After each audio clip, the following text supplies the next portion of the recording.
more excellent way. We're using the illustration of David, who gave with all his might to the building of his church, of his temple, and with the affection of his heart, he wanted to give and give some more. So we're asking the question this morning, how much should we love God?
Someday I'm going to be able to sing as well as that.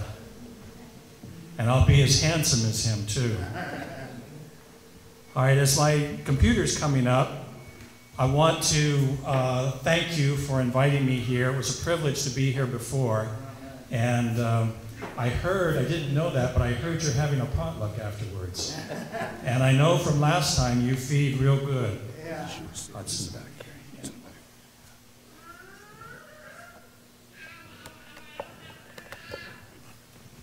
So I'm looking forward to that. Amen. All right, let's see. I'll bring this up. Now, today we're going to talk about moving a church. How to move a church. And what I want to do is,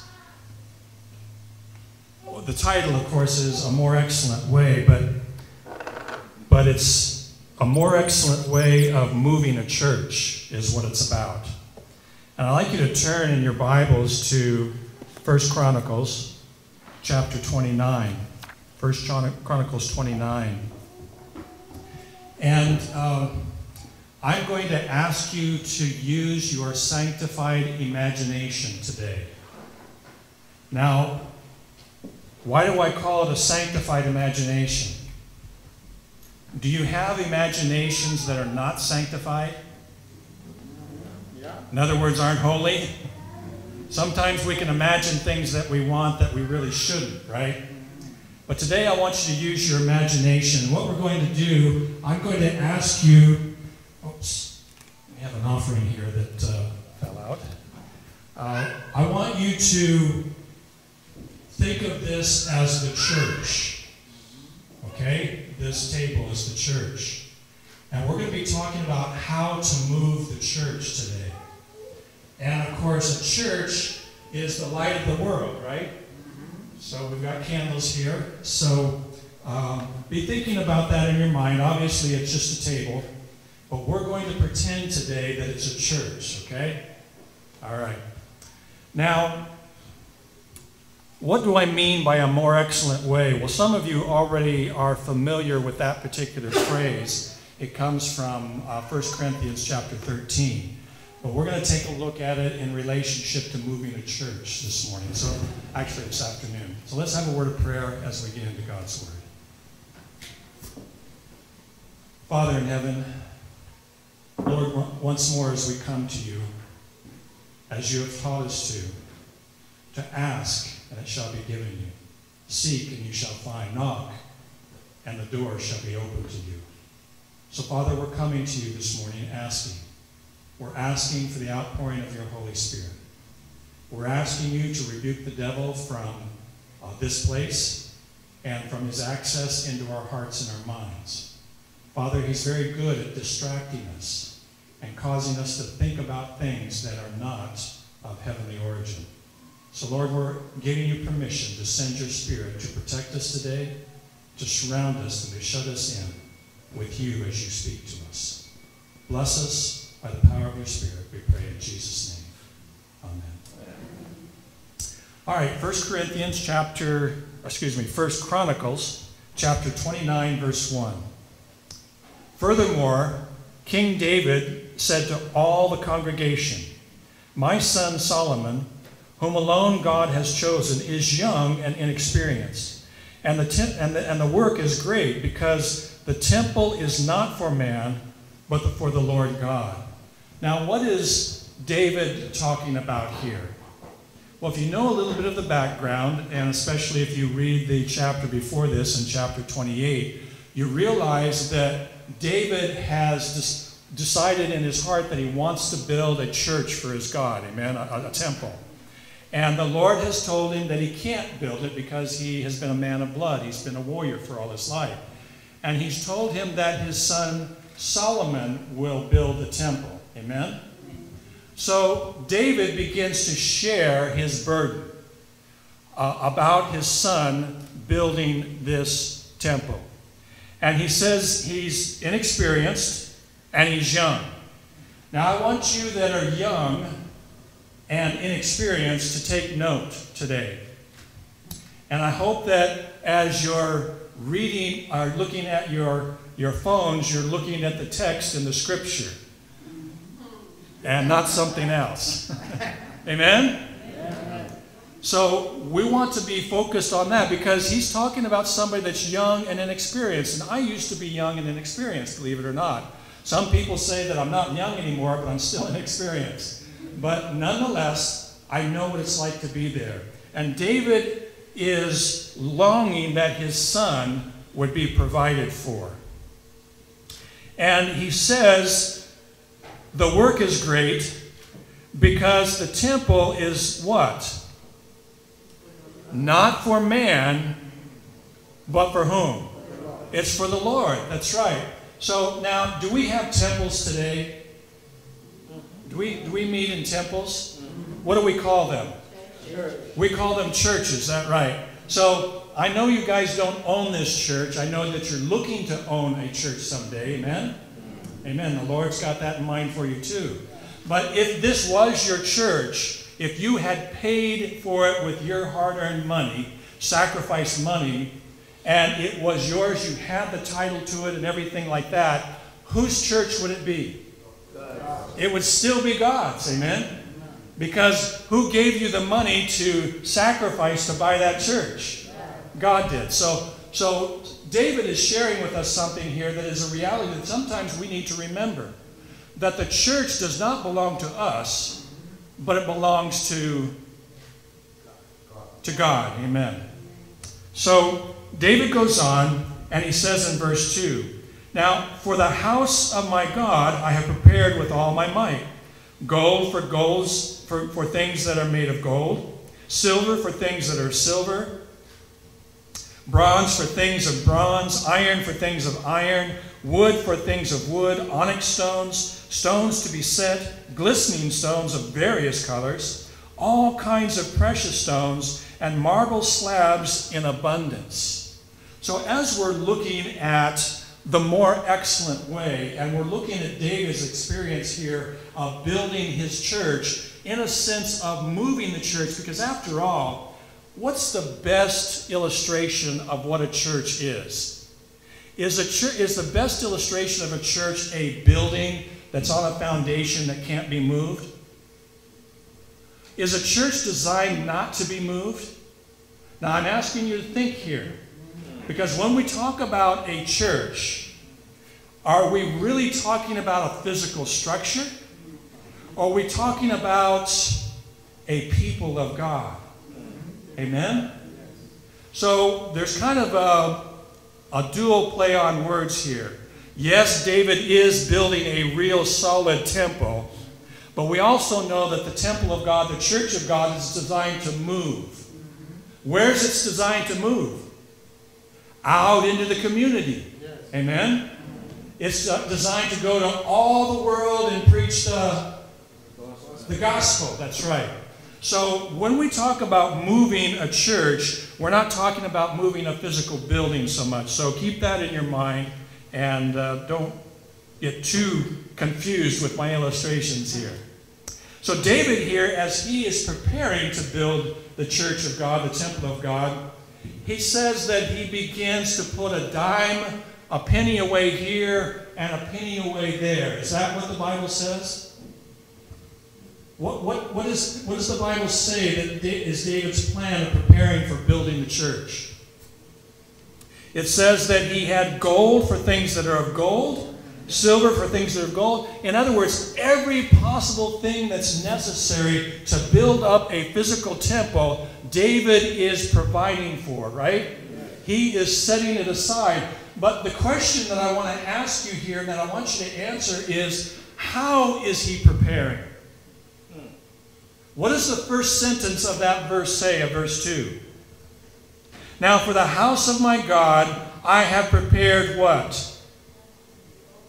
What does it say? With all my might. Amen? So is he putting a penny away here and a penny away there? No, David with all his might is preparing for the building of this church, for the moving of the church of God into the world. Because after all, even in David's day, what was God's design for Israel?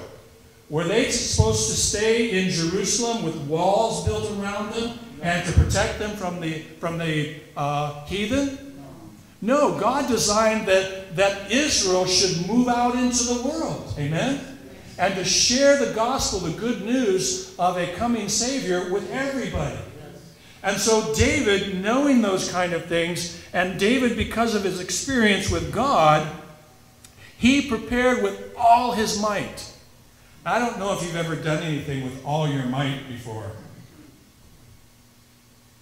Sometimes I think, when we get older, we think back on our glory days. Now, some of us that are older, do you and I have glory days? The days when we had more strength?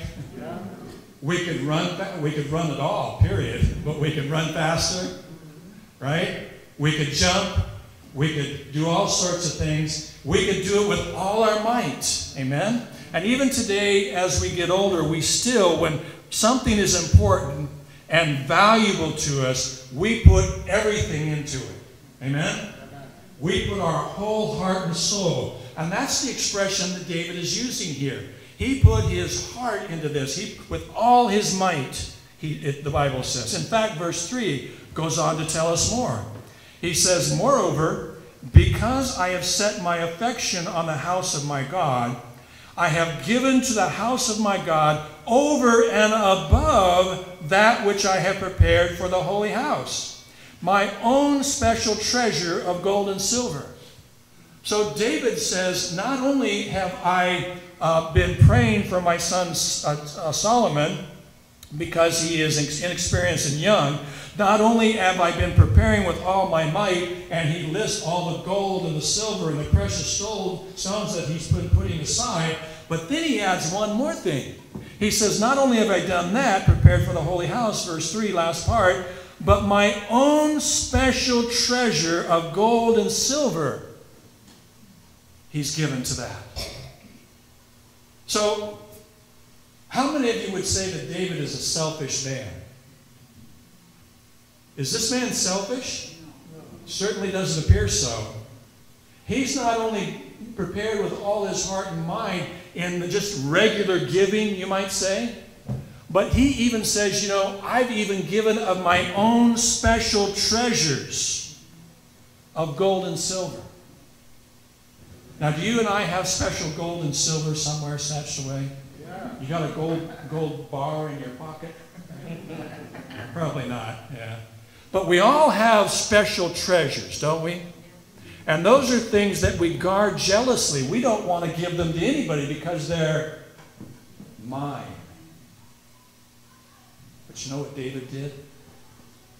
Because of his heart for his God, David wrote in Scripture, it is part of the Word of God, says that I even gave of my own special treasures.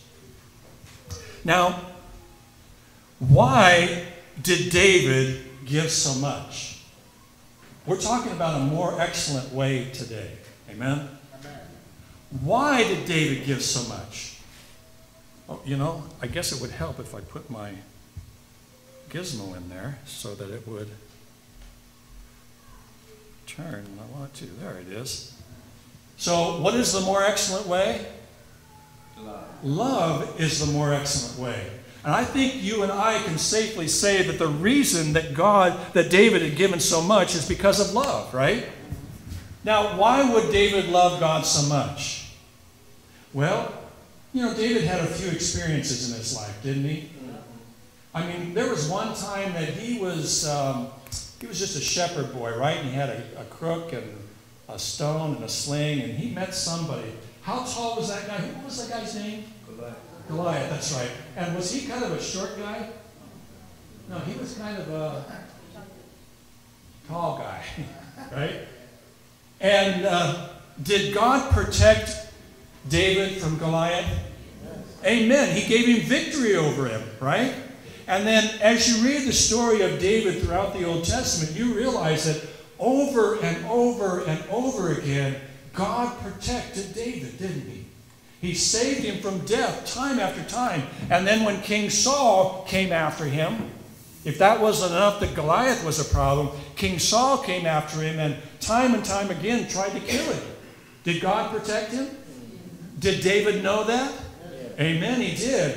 And then there's a story in here of David having an encounter with God, and God tells him, David has this desire to build a house for God, build a church for God. And God comes back to him and says, I'm going to build your house. I'm going to establish your house so that your house, in fact, will stand forever.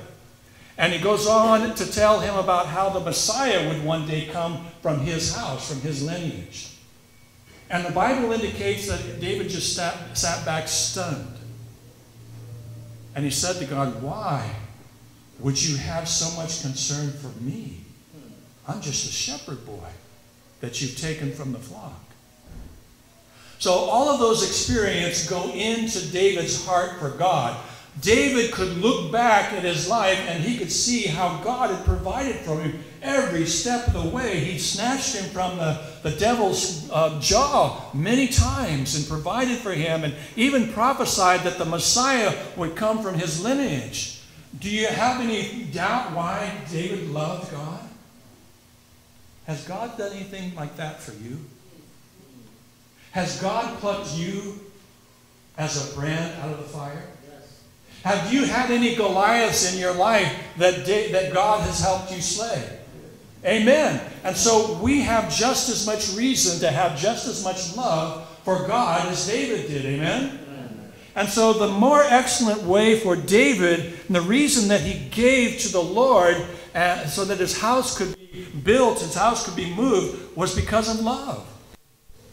You know, I found this cartoon that I thought I'd put up there. This guy's getting ready to write a check for tithes and offerings at church. He says, "Thank you, Heavenly Father, for my high calling as a steward."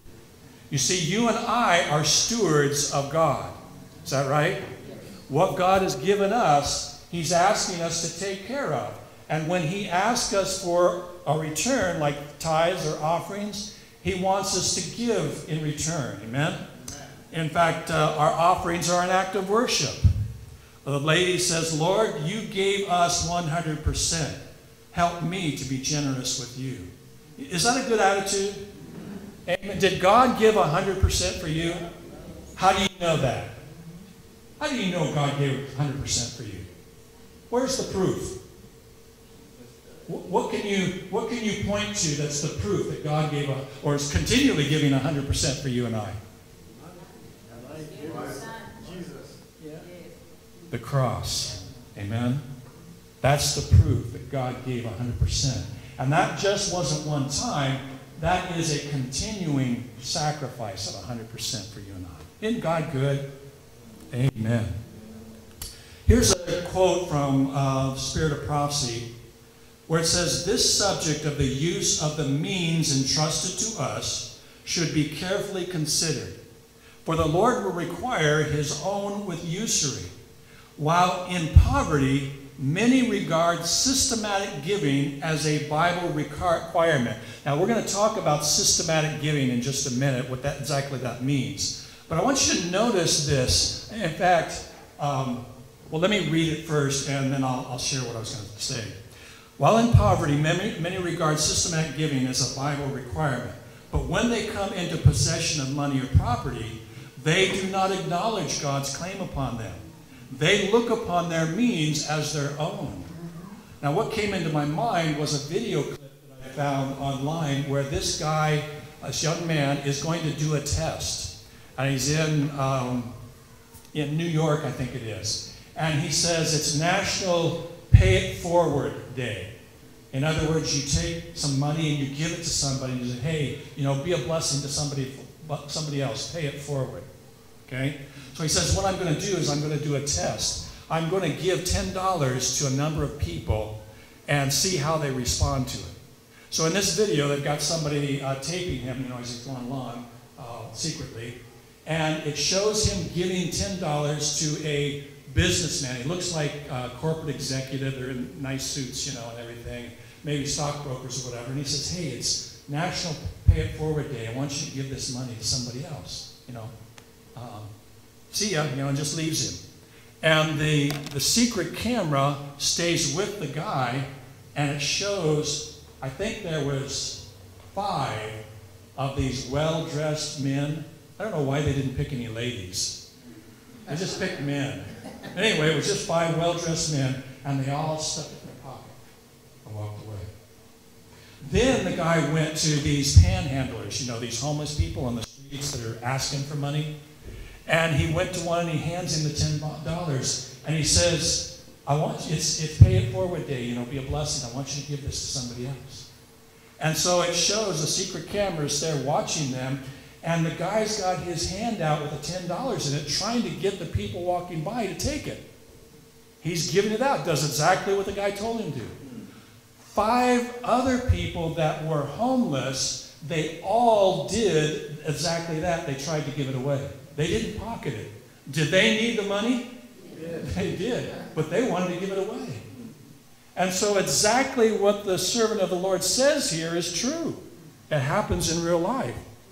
But this was not so with King David. David regarded his possessions differently. He understood that God is the great proprietor of all things, the owner of all things, and that he himself was highly honored in that he had been taken into partnership with God. Are you and I partners with God? Yes, we are. Amen. His heart was filled with gratitude for the favor and mercy of God. And in his prayer, when presenting offerings for the building of the temple, he said, "Of thine own have we given thee." Review and Herald, December 8th, 1896. So David here understood that he was in partnership with God, and he wanted to give because of his love for his Lord. Now, what about us? What about our church? Should somebody provide for our church? Is there a David in the house? Anybody here named David? Anybody's named David? Okay. Can I borrow you for just a second? Would you be my David for a minute? Come on up. So we need a David to move the church of God. Amen? To build the church of God. So for just this morning, your name's David, okay? All right, David, I want you to move the church from there to right here. Would you pick it up and move it? Yeah. Now you don't shake the candles off. All right?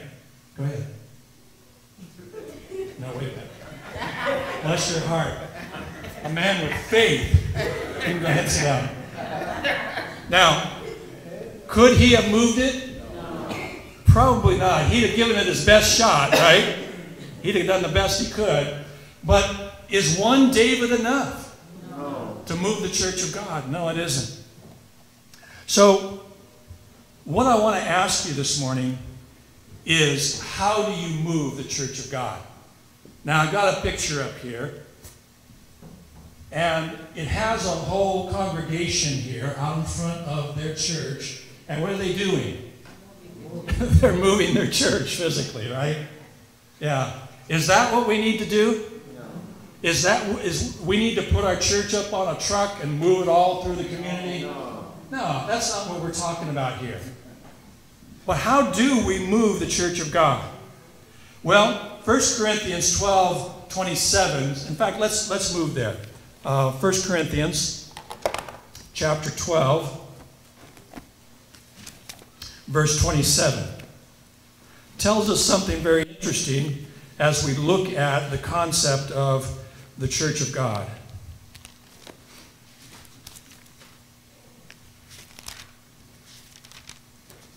It says, "Now you are the body of Christ and members individually of it." So, what is the church of God? We are the body of Christ. Amen? And the body of Christ is a very special body. In fact, in verse 26, just the verse above it, it says, "And if one member suffers, all the members suffer with it. Or if one member is honored, all the members rejoice with it." Amen? So now we're using another illustration. Not only does that represent a church, not only are we talking about building a physical temple or church, but now we're talking about, we're also all a part of the body of Christ. Okay? And Paul says that body, if one member suffers, all the members suffer with it. Now, when you hit your finger with a hammer, is it just your finger that suffers? No. How many of you hit your finger before? I think we all have. Yeah, that's a common problem. So, is it the same? Is it true when one of the members here is suffering? The others of us say, "Well, too bad. That's your problem." Is that what we say? I hope we don't. If one member of our church is suffering, all of us suffer. Amen? We all suffer. We all are heartsick with it. So we're all together in that. There's a sympathetic feeling in all of us for that sort of thing. In fact, same chapter, look back at verse 7. Paul is talking here about how the Holy Spirit was going to give, or is going to give, still is giving gifts to the church. Amen? The church is given gifts, and it says, "But the manifestation of the Spirit is given to each one for the profit of all." So when our brother is given the gift of music, is that just for himself? No, it's for the profit of all. Amen? When one of you is able to speak well or teach well, is that just for your sake? No, it's for the gift. It's for the gift or the blessing of the whole body of Christ. Amen?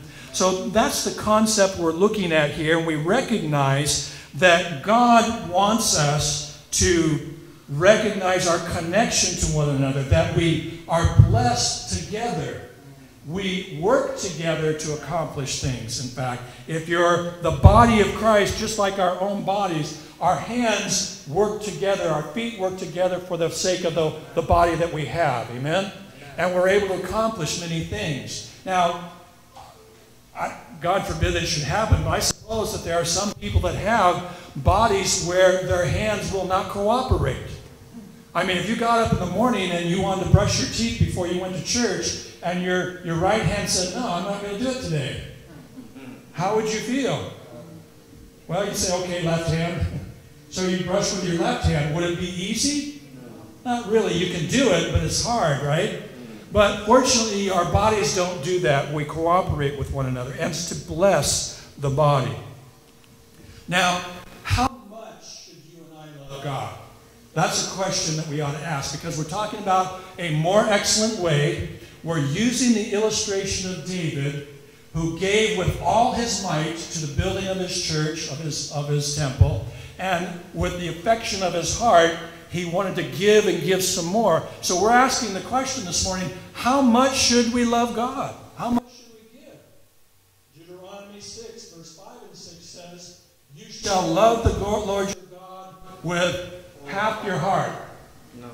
No? With all your heart, with all your soul, and with all your might. Amen? Now, wives, I'm going to pick on the wives this morning. How many of you wives would like your husbands to love you with all their heart? Well, let me ask it another way. How many of you would like them to love you with half their heart? Would that be okay? No, you don't want half their heart, do you? You want all of their heart. Now, why? Are you just stingy? Are you just want to get it? No, because you know that somebody that gives with only half a heart has got the other half someplace else. Amen? And that's the last thing you want in a marriage. Are you and I married to God? We should be. Does God want half our heart? No, he wants all our heart. And so you shall love the Lord your God with all your heart. So that's how much we should love. But we also hear in 2 Corinthians 9:7 that God loves a what? A cheerful giver. Now, you know, we're talking about lots of things when we're talking about giving here and stewardship and all, because it's not just money, is it? It's time, it's talent, it's your love, your compassion, your energy, all sorts of things, your influence you give to the Lord. And the Bible says God loves a cheerful giver. Now, I don't know if you've ever watched people give during services, during the offering. I have watched it, and a lot of times I've watched as people, as the offering basket goes by, you know, they just give it in. It's kind of like we sing sometimes. We sing with frowns on our faces. We don't think about it, we're just singing the words, and we're not thinking about the words, right? And yet we're singing a song that should be a joyous song, right? And sometimes we give that way. As the basket goes by, we give something in there, and we're just kind of, right?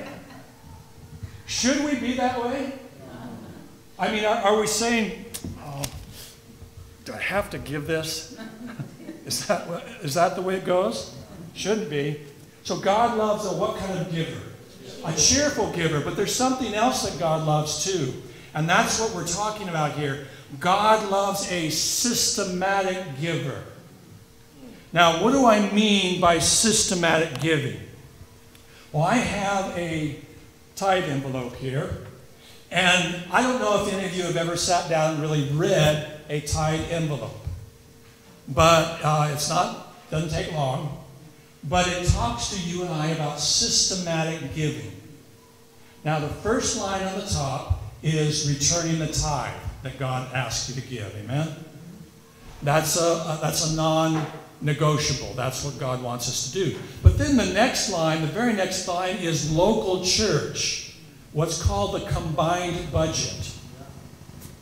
Now, did you know that every week you and I should not only be returning our tithe faithfully, but also giving to combined budget? Yes. Yeah, combined budget, because that is systematic giving. You give systematically every Sabbath as you go along to these things.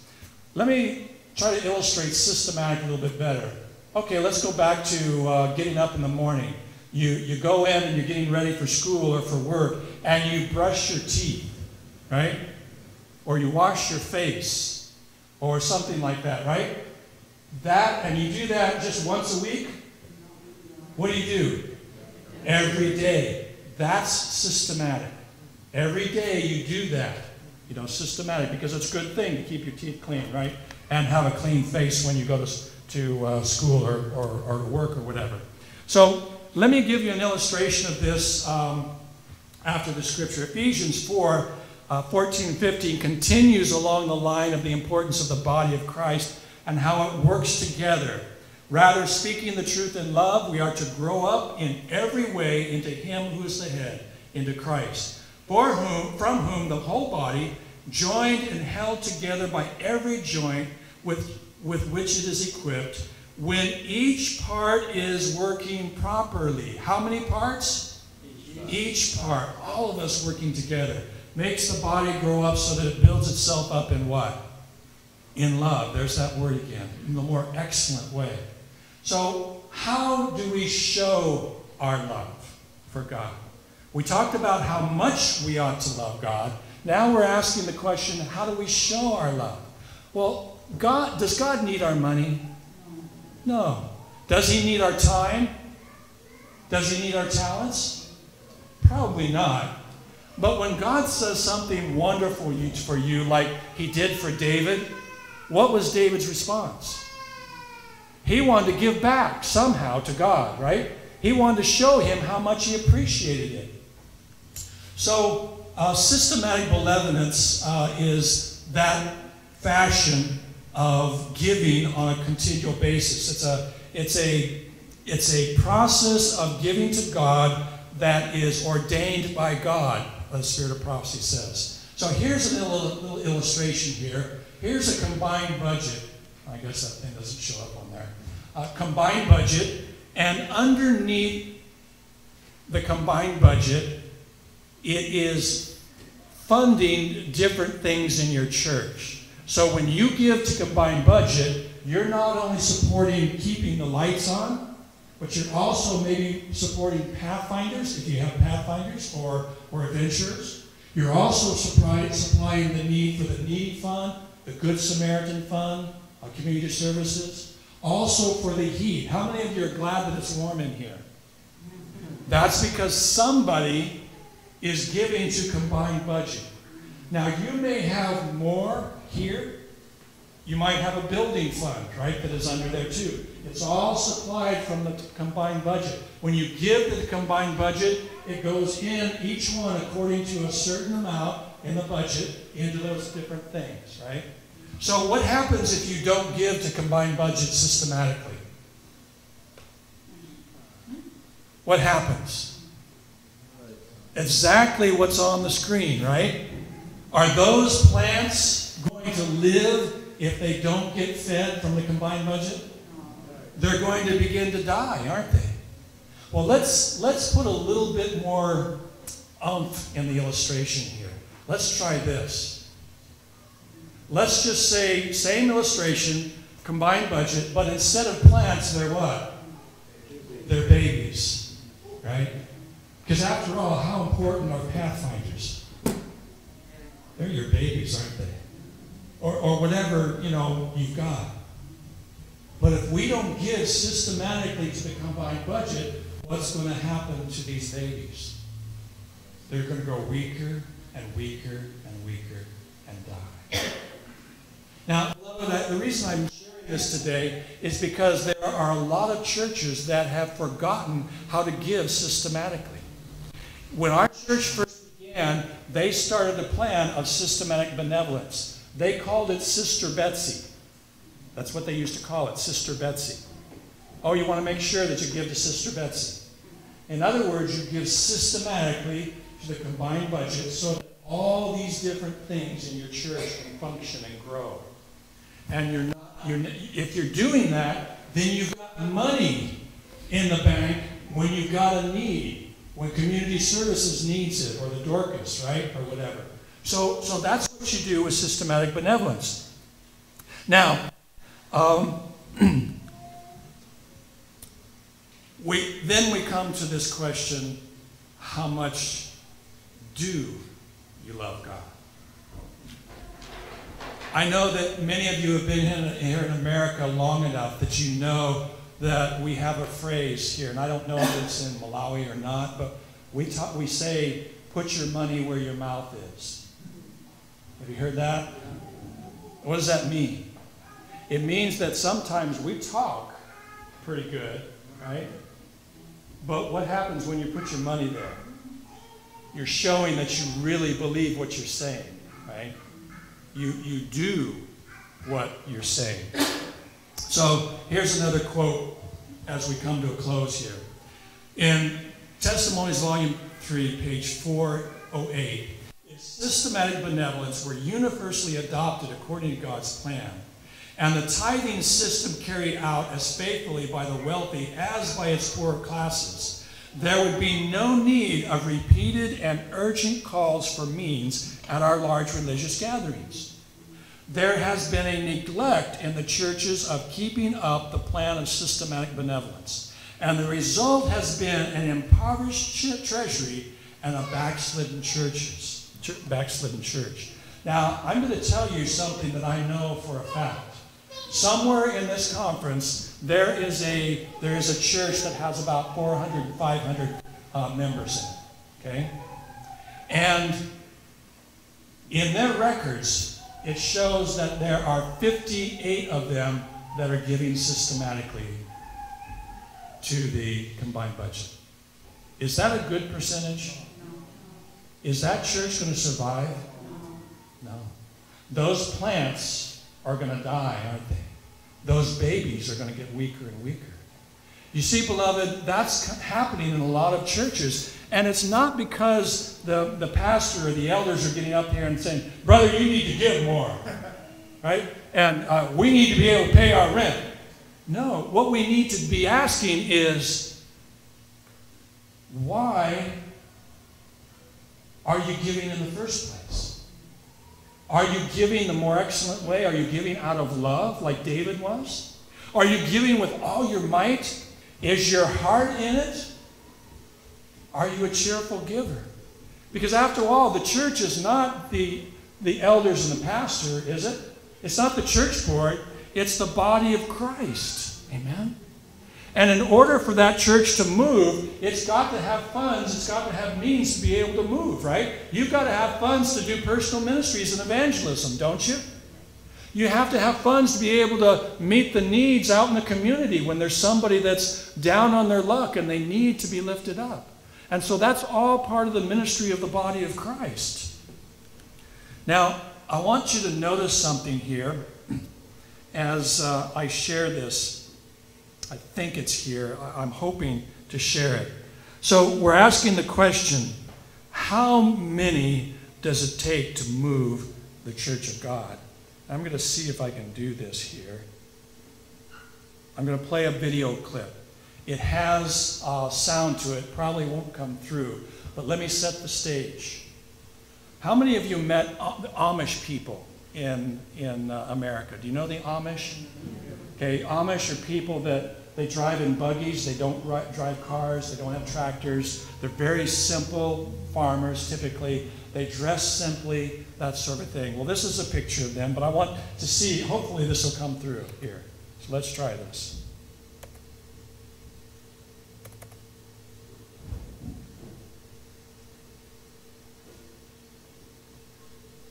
This happened in 2013. They needed to move this barn, okay? So they got 250 of them, and they picked it up, and they moved it. They moved it about 150 yards. And then they got to where they were taking, and they had to turn it around.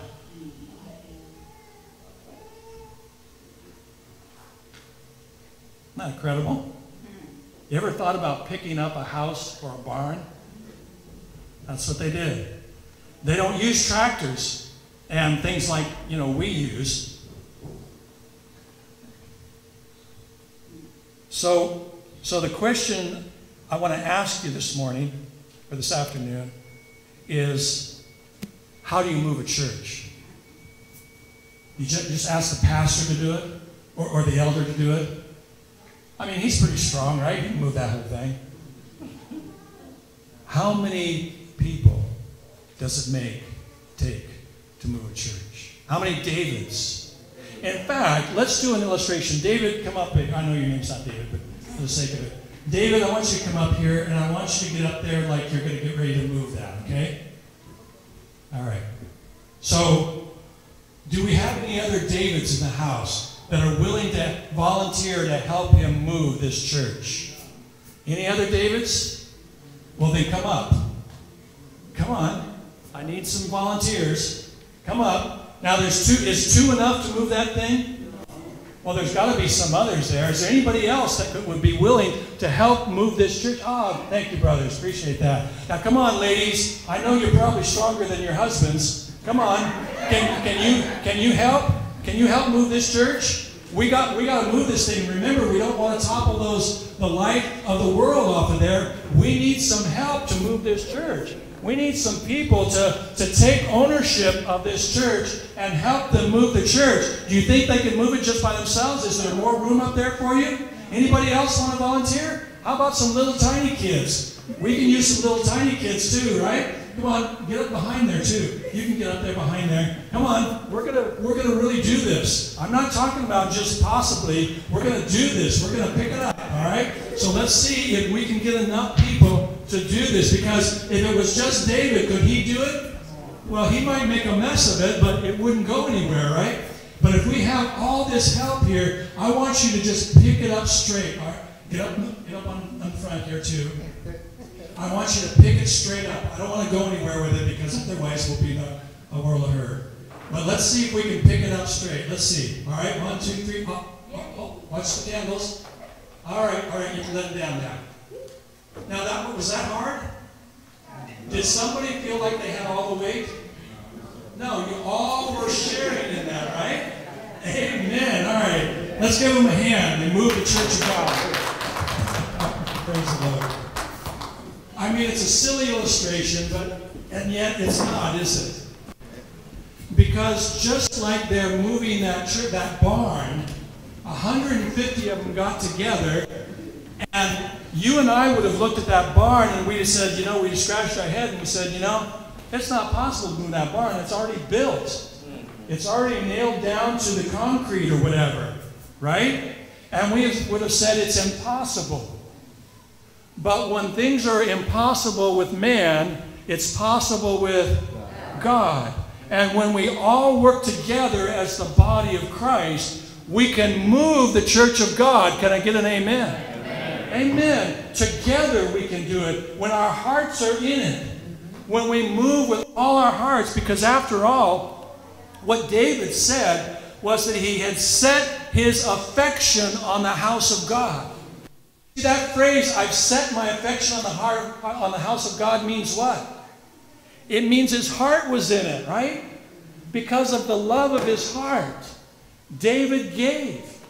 He gave and gave, and all of them together, all of us together, can move the church of God today. And so I'm asking you the question today. Jesus said, where your heart is, there will be your what? Your treasure. So the question I want to leave with you today is, where is your treasure? Is it in God and his church, the body of Christ, like it was for David? That we can move this church, amen? We can pick it up, all of us working together, systematically giving, systematically doing things with one another and for one another. We can move this church and do all the things that God wants us to accomplish. Amen? Amen. Let's pray. Father in heaven, Lord, as we look at David's example, we see that indeed his giving was a more excellent way. Because he wasn't giving out of necessity. He wasn't giving just because he's king and it was written in the laws of the land that the king has to give more. He gave because it was in his heart. He gave because of the love he had for you, because you had provided for him, you protected him, you'd given him salvation, you'd promised him a future. And Father, we've recognized this morning that's exactly what you've done for us. So help us, Lord, to have the heart of David when we talk about giving to the church of God. In Jesus' name we pray. Amen.